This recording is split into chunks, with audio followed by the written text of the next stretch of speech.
আসসালামু আলাইকুম বন্ধুরা, সবাই কেমন আছেন? সবাইকে আন্তরিক শুভেচ্ছা ও অভিনন্দন জানিয়ে শুরু করছি আজকের আমার দ্বিতীয় ব্লগ। আজকের ব্লগে থাকছে একটি ভৌতিক একটি কাহিনী, যেটি দেখলে আপনারা সবাই শিহরিত হয়ে যাবেন। জঙ্গলের ভেতর এই বাড়িতে কারা থাকতো স্থানীয়রা কেউ বলতে পারেনি।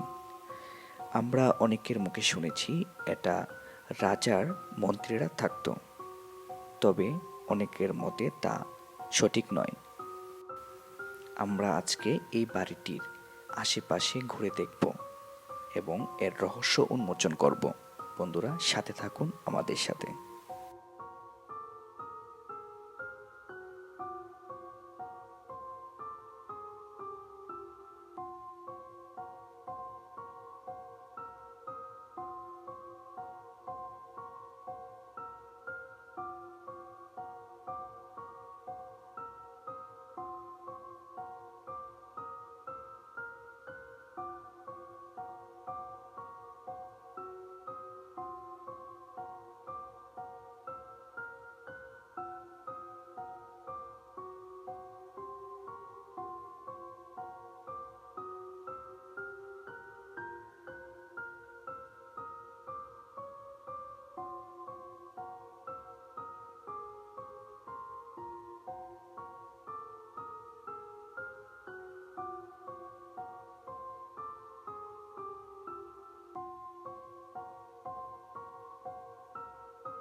বন্ধুরা, জঙ্গলে এসে আমার খুবই ভয় লাগছে, তাই আজ আর নয়, পরবর্তী ভিডিও পর্যন্ত সবাই ভালো থাকুন, সুস্থ থাকুন। ধন্যবাদ।